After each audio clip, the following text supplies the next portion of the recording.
Hello बच्चों, कैसे हैं आप लोग। उम्मीद है पढ़ाई अच्छे से कर रहे होंगे, लॉकडाउन के समय को अच्छे से यूटिलाइज़ कर रहे होंगे आप लोग। ठीक है बच्चे, पीछे वाले पार्ट्स में मैंने आपको Coulomb's law, principle of superposition, dielectric constant, permittivity जैसी चीज़ें बताई थी और आज हम उस पे बेस्ड न्यूमेरिकल्स बताने जा रहे हैं। तो मैं यहाँ पे कुछ आपको न्यूमेरिकल्स लिख के दूंगा, साथ साथ में उसका सॉल्यूशन भी बताऊंगा। लेकिन बच्चे आप लोग, मेरी एडवाइस है उसे क्वेश्चन देखने के बाद पॉज करके पहले अपने आप करने की कोशिश करिएगा। अगर नहीं समझ में आता है तो ही उसके सॉल्यूशन पे जाइएगा। ओके, एक बात और बच्चे, मैं चाहता हूँ जितने भी बच्चे मेरी वीडियो देख रहे हैं वो जल्दी से कमेंट बॉक्स में अपना नाम टाइप करके जल्दी से अपनी प्रेजेंट मार्क कर दें। जल्दी से कर दीजिए, मैं वेट कर रहा हूँ। 5 4 3 2 1 0। ओके, चलिए फ़िलहाल फर्स्ट न्यूमेरिकल पे हम लोग चलते हैं बच्चे। बहुत ही बेसिक, ये जो मेरी पूरी वीडियो है ये बेसिक न्यूमेरिकल्स की वीडियो है। कुछ क्वेश्चंस इसमें मैं बता रहा हूँ, अगले पार्ट में और कुछ न्यूमेरिकल्स कराऊंगा, उसके बाद हम लोग करेंगे एडवांस लेवल के क्वेश्चंस। फिलहाल ये देखना शुरू करिए बच्चे। क्वेश्चन है, a polythene piece rub with wool is found to have negative charge of 3 × 10⁻⁻7 coulomb. बच्चे ये आपको दे रखा है चार्ज को हम डिनोट करते हैं Q से। Q is equal to 3 × 10⁻⁻7 coulomb. Estimate the number of electrons transferred from wool to polythene. बेटा जब इन दोनों को रब करते हैं तो कंडक्शन की फ्रिक्शन की वजह से इलेक्ट्रॉन एक मटेरियल से दूसरे मटेरियल ट्रांसफ़र होते हैं, जिसकी वजह से दोनों बॉडीज़ पे चार्ज आता है। कितने इलेक्ट्रॉन्स ट्रांसफ़र हुए ये पूछ रहे हैं। बहुत ही बेसिक सा क्वेश्चन है, इसमें आप फॉर्मूला लगाएंगे क्या, Q is equal to NE। यहाँ पे कैपिटल Q से भी डिनोट कर सकते हैं, स्मॉल q से भी कर सकते हैं। Q आपको दे रखा है 3 × 10⁻⁻7, n निकालना है और एलिमेंट्री चार्ज की वैल्यू मालूम है आपको 1.6 × 10⁻⁻19 कूलम। इससे आप n निकाल लेंगे 3 × 10⁻⁻7 अपॉन 1.6 × 10⁻⁻19, जिसके हिसाब से आपका जो आंसर है वो आ जाएगा 1.875 × 10⁻12। यूनिट इसकी कोई होगी नहीं क्योंकि ये क्या है, नंबर ऑफ इलेक्ट्रॉन्स। ये आंसर है, देख लीजिए, समझ लीजिए। अगर और ज़्यादा अच्छे समझना चाहते हैं पॉज करके देख लीजिए। हम लोग अगले क्वेश्चन पे चल रहे हैं। ओके, नेक्स्ट क्वेश्चन है, which is bigger a coulomb of charge और अ चार्ज ऑन इलेक्ट्रॉन। ये पूछ रहे हैं एक कूलम बड़ा चार्ज होता है या एक इलेक्ट्रॉन ज़्यादा बड़ा चार्ज होता है। तो बेटा आपको मालूम है कि एक इलेक्ट्रॉन की अगर हम बात करें तो एक इलेक्ट्रॉन पे कितना चार्ज होता है, 1.6 × 10⁻⁻19 कूलम। जबकि दूसरा, ये तो चार्ज ऑन इलेक्ट्रॉन हो गया, अब पूछ रहे हैं एक कूलम। कूलम का मतलब 1 कूलम। तो बेटा 1 का मतलब होता है 1 कूलम है ये। आप ये देखिए 10⁻⁻19 है, जबकि ये 1 है, तो कौन बड़ा हुआ, ऑब्वियसली 1 कूलम बड़ा चार्ज हुआ। तो answer is 1 coulomb. Next part में पूछ रहे हैं, how many electronic charges form 1 coulomb of charge, यानी एक कूलम में कितने इलेक्ट्रॉन्स होते हैं। बहुत ही बेसिक सा सवाल है, 10th क्लास में भी पूछा जाता है। इसमें नंबर ऑफ इलेक्ट्रॉन्स पूछ रहे हैं आपसे, जबकि कितने कूलम में, 1 कूलम में। चार्ज की वैल्यू आपको गिवन है 1 कूलम। फिर से फॉर्मूला लगाएंगे आप क्या, Q is equal to N × E, जहाँ पे Q की वैल्यू 1, नंबर ऑफ इलेक्ट्रॉन्स निकालना है। E की वैल्यू आपको पता है 1.6 × 10⁻⁻19, जिससे N की वैल्यू आपकी निकल के आएगी 1/1.6 × 10⁻⁻19, जिसको सॉल्व करने के लिए पॉइंट हटा के ऊपर 0 लगाएंगे। ये 10/16 होता है 0.625 और 10⁻⁻19 ऊपर जाके 10⁻19 हो जाएगा, जिसे आप ऐसे भी लिख सकते हैं, बट फिज़िक्स में ये प्रेफर किया जाता है कि डेसिमल हमेशा एक डिजिट के बाद लिख के ही आंसर को छोड़ा जाए। तो अगर आप एक डिजिट आगे ले जाते हैं डेसिमल तो आंसर हो जाता है 6.25 इंटू 10⁻, डिजिट पॉइंट आगे जाता है तो पावर पीछे जाती है। दोनों ही आंसर्स सही हैं, but more appropriate answer is this. Number of electrons in 1 coulomb of charges 6.25 into 10⁻18 coulomb. चलिए नेक्स्ट क्वेश्चन पे चलते हैं। ओके बेटा, तो नेक्स्ट क्वेश्चन है electrostatic force of repulsion between two equally positively charged ions is इतना। बच्चे जब भी कोई न्यूमेरिकल आता है उसको अच्छे से समझिए, क्या वैल्यूज़ गिवन हैं वो नोट करिए, उसके बाद देखिए वो कौन सा फॉर्मूला उसमें अप्लाई होगा, वैल्यूज़ पुट करिए, आंसर निकालिए। जैसे साफ साफ इसमें दे रखा है two equal positively charged ions, यानी बेटा जो दो चार्जेस हैं कूलम्स लॉ में, जैसे हमने पढ़ा था Q1 Q2 दोनों इक्वल हैं तो दोनों को Q के बराबर लिख दीजिए। उन दोनों के बीच में कितनी फोर्स लग रही है वो दे रखी है, F = 3.7 इंटू 10⁻⁻9 न्यूटन।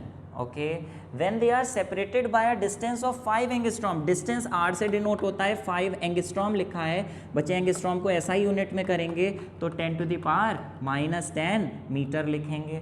कह रहे how many electrons are missing from each, but बच्चे ये जैसे चार्जेस हैं दोनों पे, कोई भी बॉडी होती है उस पर चार्जेस कैसे आते हैं, इलेक्ट्रॉन के लॉस या इलेक्ट्रॉन के गेन करने से। तो ये दो बॉडीज़ हैं उन पे जो चार्जेस हैं उस पर पूछ रहे हैं कितने इलेक्ट्रॉन्स उसमें से मिसिंग होंगे, क्योंकि वो पॉजिटिवली चार्ज है तो लूज़ करा होगा, कितने इलेक्ट्रॉन्स लूज़ करे होंगे वो पूछा जा रहा है। बहुत ही सिंपल क्वेश्चन, F दे रखा है, दो चार्जेस दे रखे हैं, फॉर्मूला लगाइए कूलम्स लॉ से, F = 1/4πε0 Q1 into Q2 upon R²।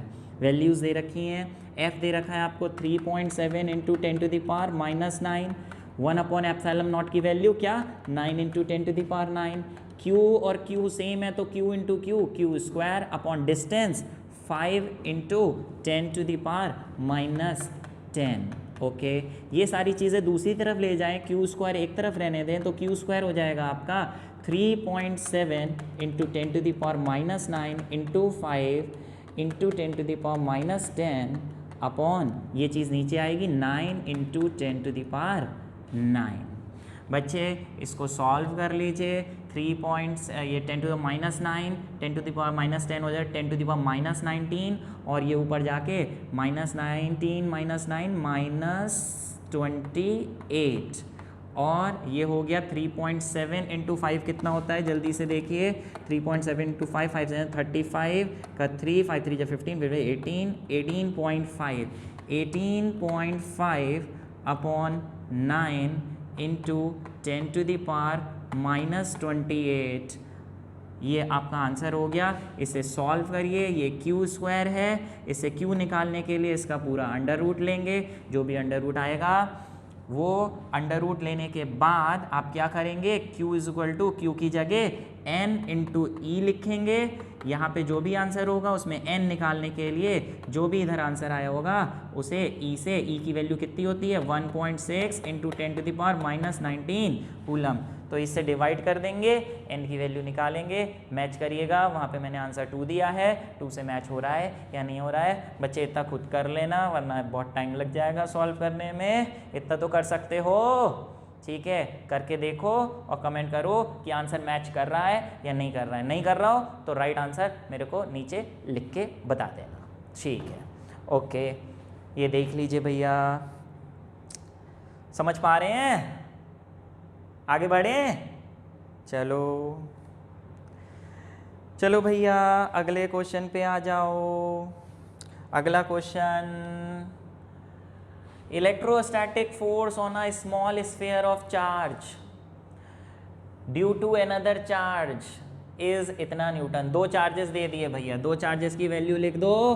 पहला चार्ज कितना, Q1 = 0.4 माइक्रोकूलम। बच्चे माइक्रो का क्या मतलब होता है, 0.4 इंटू 10⁻⁻6 कूलम। ओके, दूसरा चार्ज कितना है, -0.8 माइक्रोकूलम का मतलब 0.8 इंटू 10⁻⁻6 कूलम। दोनों के बीच की फोर्स 0.2 दे रखी है न्यूटन, इसे आप फोर्स मान लीजिए, F is equal to this.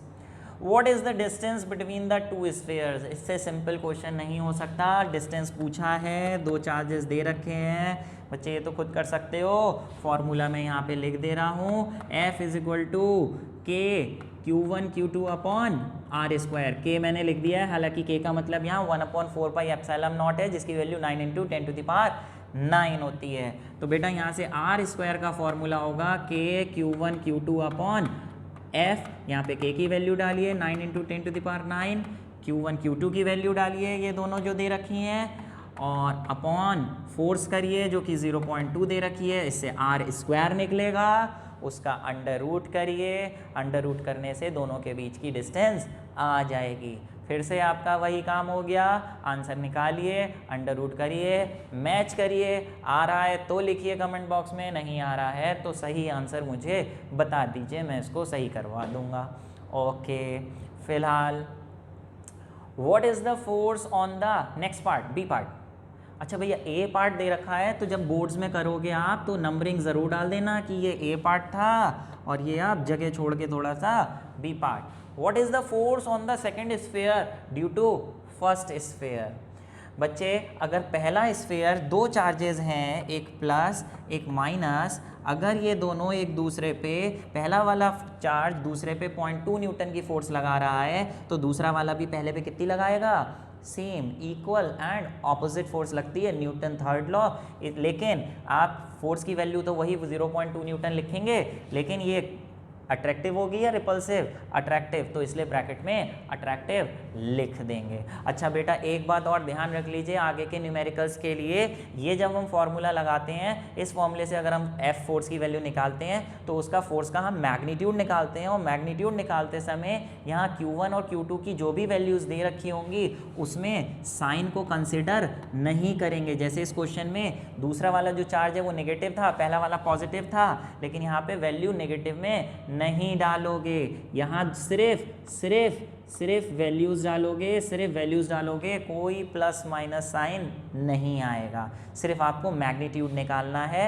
और ब्रैकेट में क्योंकि एक प्लस है एक माइनस है तो अट्रैक्टिव होगी, उसका डायरेक्शन कैसा होगा वो आपने ब्रैकेट में लिखना है। फिर से फॉर्मूले में डालते समय Q1 Q2 का साइन नहीं लगाना है। चलिए नेक्स्ट क्वेश्चन पे चलते हैं, बहुत ही सिंपल था। नेक्स्ट क्वेश्चन है, ये से शूट करो, ठीक है। अब फ्री पिथबॉल, पिथबॉल एक तरीके का मटेरियल होता है, पिथ, उसकी बॉल बनाई गई है, कह रहे हैं ऑफ 8 ग्राम, लो भैया उसका मास दे दिया कितना, 8 ग्राम। अच्छा, carries a positive charge of 5 × 10⁻⁸, उस पर चार्ज दे रखा है 5 × 10⁻⁸ coulomb. What must be the nature and magnitude of charge that should be given to the second pith ball fixed 5 cm vertically below the former? इसका मतलब ये है कि एक ऊपर पिथ बॉल है इस तरीके से, ये पहली पिथ बॉल है जिसका मास आपको दे रखा है 8 ग्राम, जिसका चार्ज आपको दे रखा है, इसको 1 से ये इस तरीके से चार्ज दे रखा है 5 × 10⁻⁸ कूलम।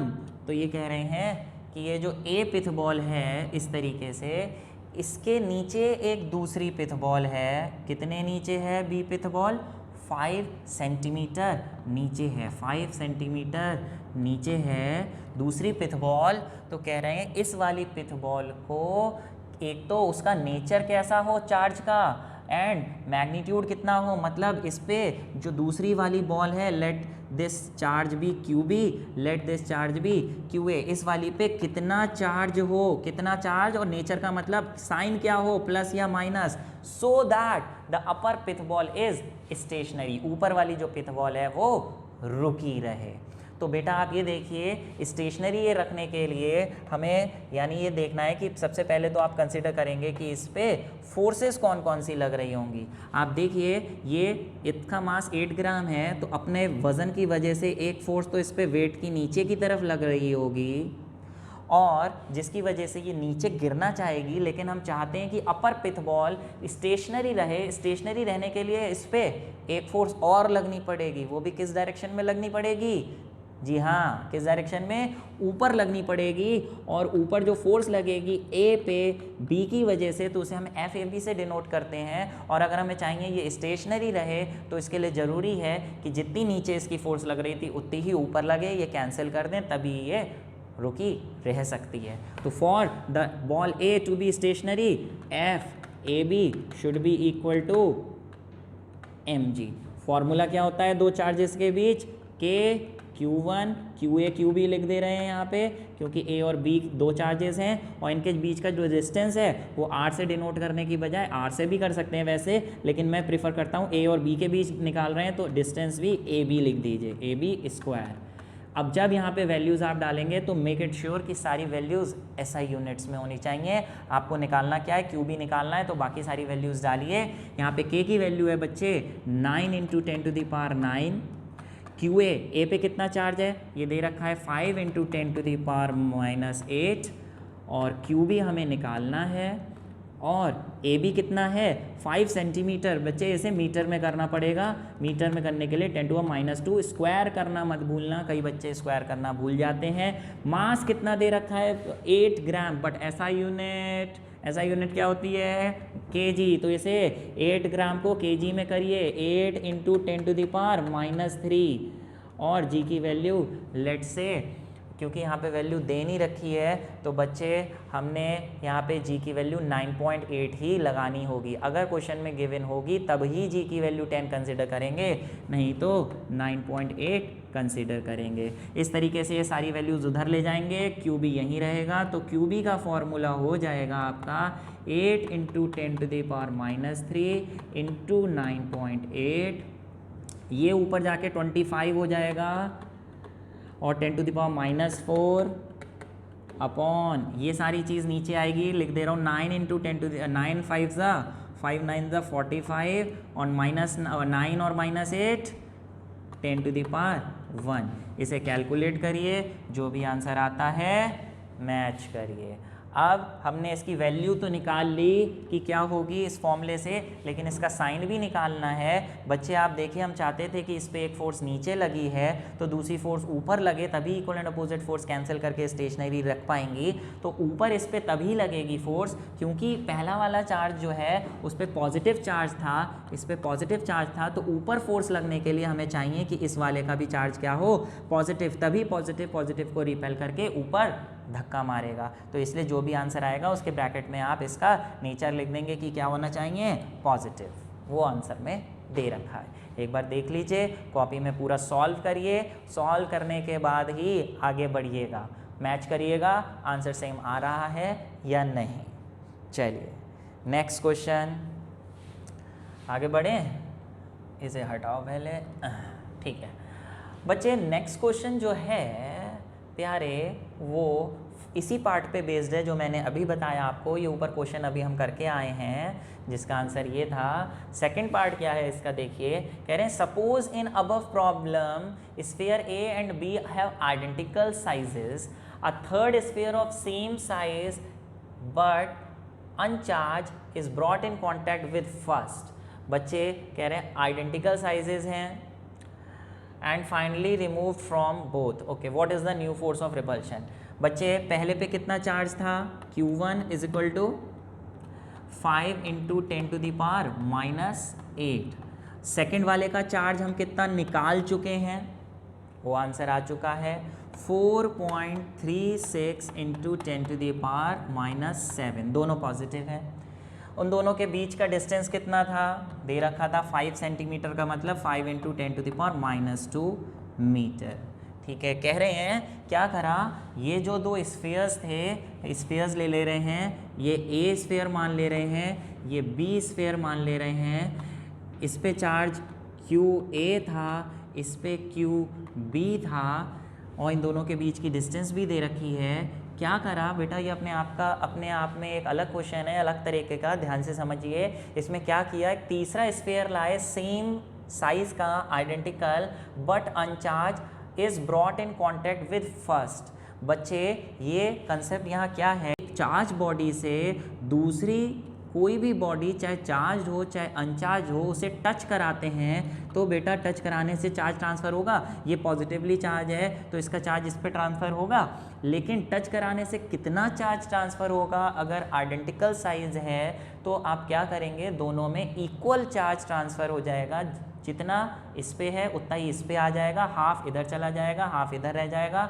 वो कितना इस पे आ जाएगा वो निकालने के लिए दोनों का हम एवरेज ले लेंगे। जैसे अगर हमें निकालना है इस पे चार्ज कितना था, एक अलग से पहले बात बता दूं, मान लें कोई भी एक बॉडी है x, एक बॉडी है y, इस पे चार्ज है qx, इस पे चार्ज है qy। दोनों को अगर टच कराएंगे तो दोनों में इक्वल चार्ज हो जाएगा। ट्रांसफ़र होने के बाद दोनों पे एवरेज बचेगा। एवरेज निकालने के लिए क्या करेंगे, x और y का एवरेज निकाल लेंगे और वही चार्ज इस पे होगा, वही चार्ज इस पे होगा ट्रांसफ़र होने के बाद। लेकिन ये वाली बात जो मैंने बताई हाफ हाफ चार्ज ट्रांसफ़र होगा, ये सिर्फ तब जब दोनों बॉडीज़ सेम साइज़ की हैं। बेटा अगर अलग अलग साइज़ की होंगी उस केस में कितना चार्ज ट्रांसफ़र होगा उसकी बात एक अलग चैप्टर है, इलेक्ट्रिक पोटेंशियल, कैपेसिटेंस वगैरह वाले आगे चैप्टर्स में हम डिस्कस करेंगे जो इसके इलेक्ट्रिक पोटेंशियल पे डिपेंड करेगा। फिलहाल बात आई कि इस पे 0 था, इस पे QA चार्ज था, तो दोनों पे कितना चार्ज हो जाएगा, QA प्लस 0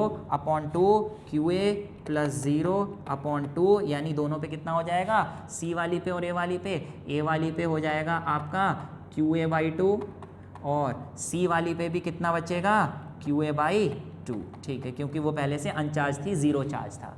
अब कह रहे हैं then brought in contact with second, पहले इसको A से टच कराया, अब इसको B से टच कराया, C वाली को, जिस C पे कितना चार्ज आ गया था QA बाई 2 और B पे कितना है QB। तो बेटा जब इसको इससे टच कराएंगे तो दोनों का एवरेज निकालिए, दोनों का एवरेज कितना आएगा, QB प्लस QA अपॉन 2 और उसका एवरेज जो कि आपका आ जाएगा 2QB प्लस QA अपॉन 4। यही चार्ज B वाली पे हो जाएगा, यही चार्ज C वाली पे हो जाएगा। तो एक बार फिर से मैं यहाँ पे लिख दे रहा हूँ, A पे तो चार्ज आ गया आपका QA बाई 2 और B पे कितना आ गया 2QB प्लस QA अपॉन 4। ठीक है, अब क्या बोल रहे, and finally remove from the both what is the new force of repulsion between A and B। अब बोल रहे हैं दोनों के बीच कितनी फोर्स होगी। सिंपल सी बात है, फोर्स का फॉर्मूला लगा दीजिए आप, मैं यहाँ पे लिख रहा हूँ फोर्स का फॉर्मूला, ये फोर्स का formula F is equal to K QA, A वाली का B वाली का चार्ज, A वाली का जो नया चार्ज है उसे QA डैश से QB डैश से डिनोट कर दे रहा हूँ, अपॉन डिस्टेंस। बच्चे K की वैल्यू आपको मालूम है, A वाली पे कितना चार्ज आ गया है QA बाई 2, B वाली पे कितना चार्ज आ गया है 2QB प्लस QA अपॉन 4 और अपॉन डिस्टेंस AB का स्क्वायर कितना है वो आपको दे ही रखा है 5 इंटू 10⁻² का स्क्वायर। बच्चे यहाँ QA और QB की आप वैल्यूज़ डालेंगे जो दे रखी हैं, पूरा सॉल्व करेंगे अपने आप और आंसर मैच करेंगे कि ये आ रहा है या नहीं आ रहा है। समझ पा रहे हैं? अगर नहीं समझ पा रहे हैं एक बार पूरा फिर से देखिए, समझिए, कोई प्रॉब्लम होती है मुझे बताइए कमेंट बॉक्स में, मैं आपकी हेल्प करूँगा जो भी हो सकती है। फिलहाल चलिए आगे बढ़ते हैं। ओके, इसे हटाते हैं। ठीक है बच्चे, नेक्स्ट क्वेश्चन है आपका कि two insulated charge copper spheres A and B have their centres separated by a distance of 50 centimetre. What is the mutual force of attraction between them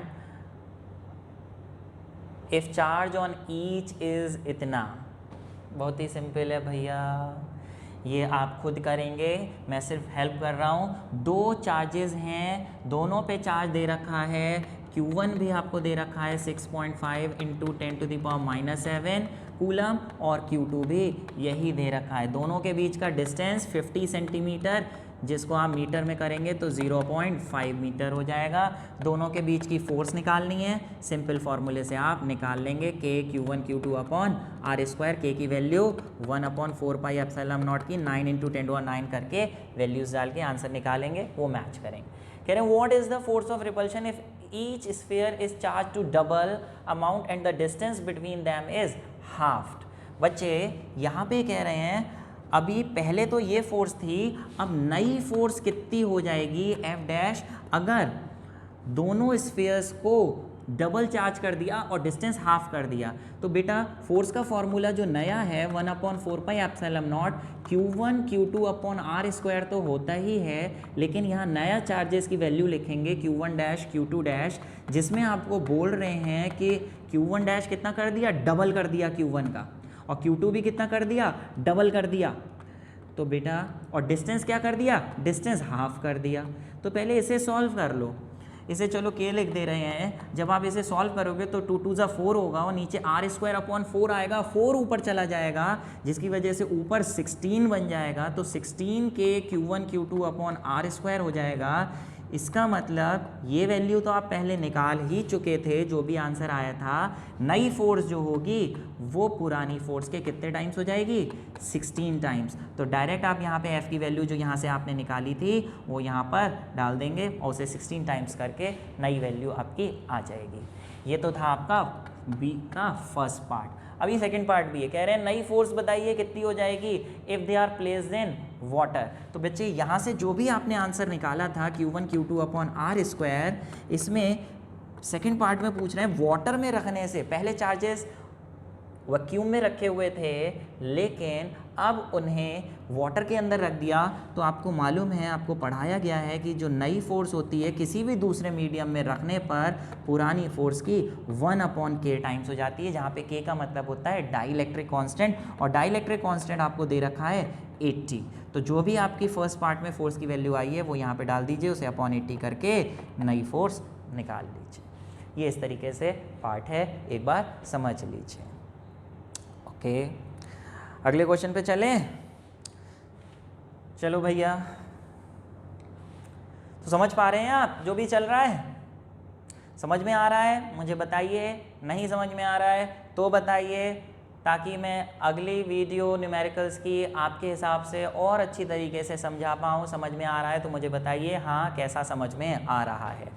फिलहाल प्यारे, अगला क्वेश्चन बहुत अच्छा क्वेश्चन है, ये पीछे वालों से काफ़ी अलग है, इसको ध्यान से समझिए, बहुत दिमाग लगा के समझना होगा इसे।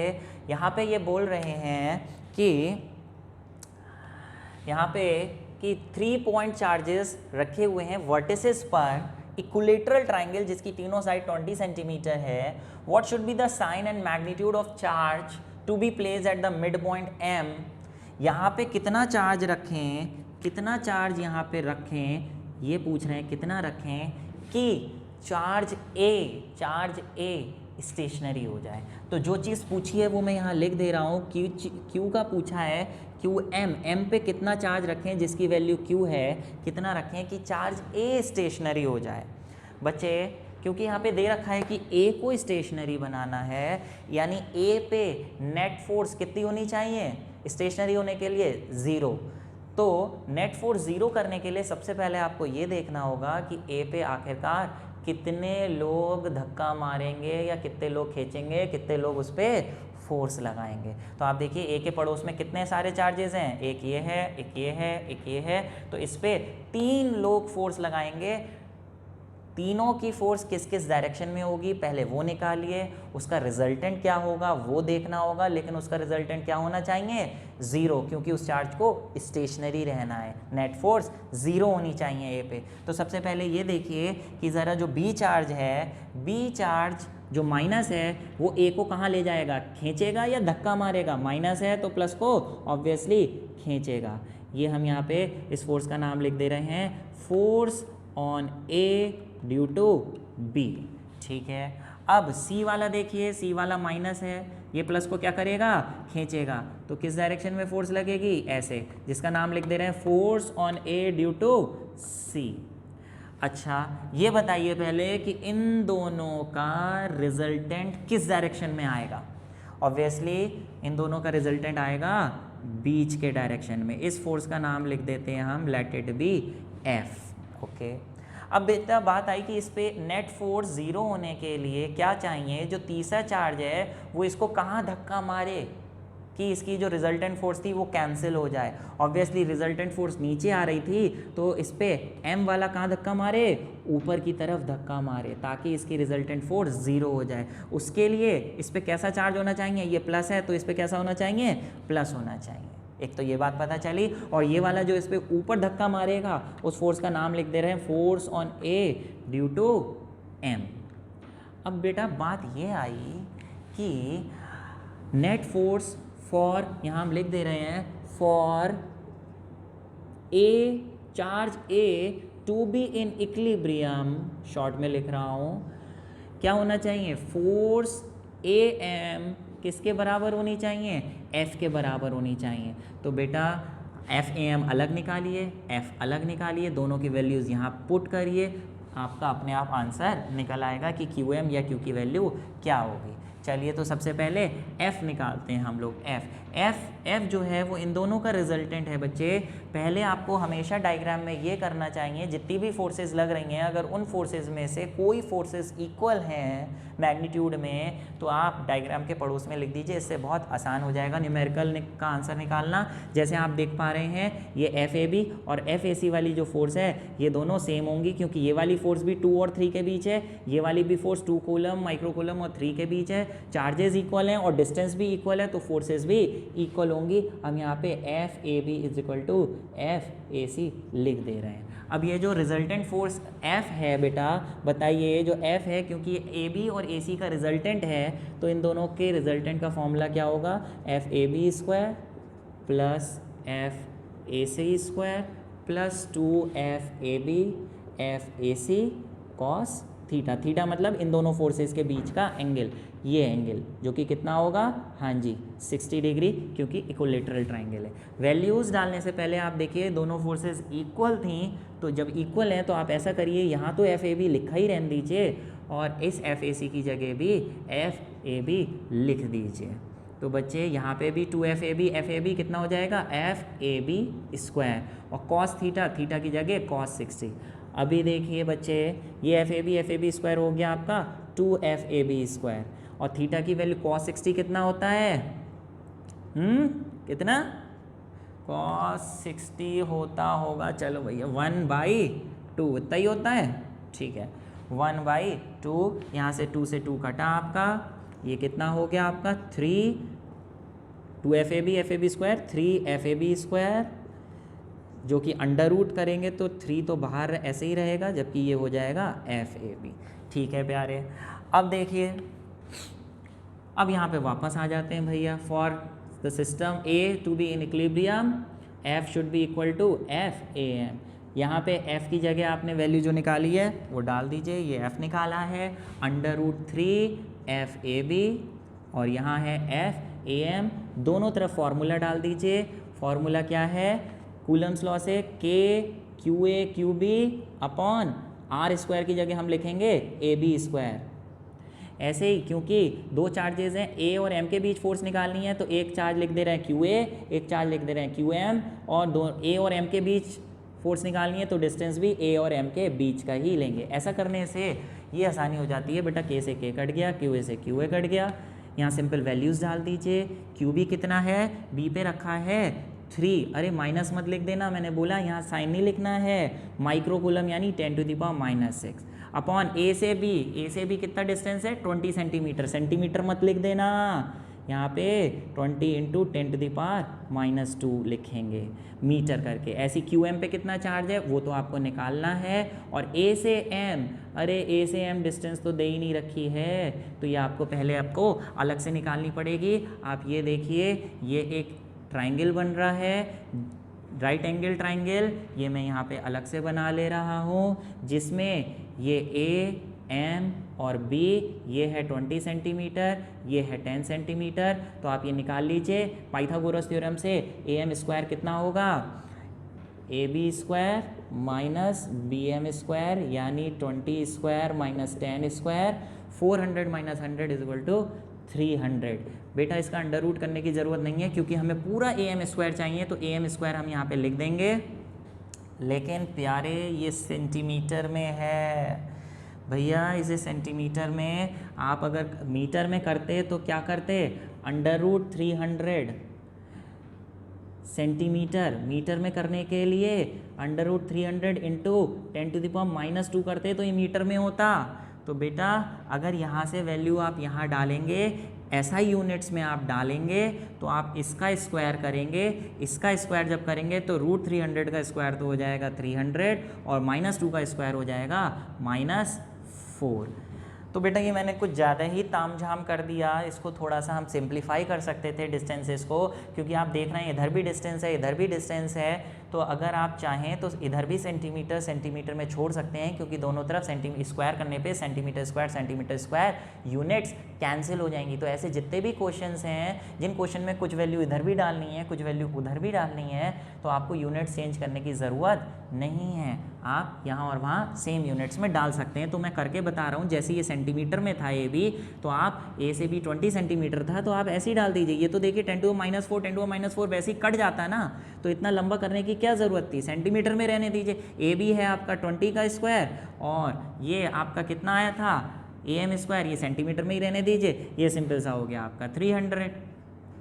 इसे सॉल्व कर लीजिए, ये हो गया आपका कितना √3 into 10⁻⁻6 upon 400 into 300 is equal to Q, कटा 3 3 ज़ा 9 अपॉन 4 √3 इंटू 10⁻6 कूलम। ये आपका आंसर आ गया। इसी की वैल्यू आप डिवाइड करके डेसिमल्स में निकाल लीजिएगा, डेसिमल्स में ही आप छोड़ेंगे। समझ पा रहे हैं? एक बार देख लीजिए, चलिए जल्दी से देख लीजिए, कॉपी में नोट कर लीजिए, अपने आप करिए, समझने के बाद इसे पॉज करिए। चलिए बच्चे अगले क्वेश्चन पे आते हैं हम लोग। अगला क्वेश्चन, चलिए 2 क्वेश्चन और करा रहा हूँ मैं, या चलिए आज के लिए इतना है। इसके आगे अगली वीडियो में मैं कुछ क्वेश्चंस डालूंगा, आज की वीडियो के लिए इतना काफ़ी है। Thank you very much, wait for my next video. और हाँ बच्चे, समझ में आया है तो क्या करना है, हाँ थंब बटन को प्रेस करिए, ओके, भूलिएगा मत। चलिए okay, thank you very much. अरे कर दिया प्रेस, जल्दी करिए, ठीक है, ओके बाय।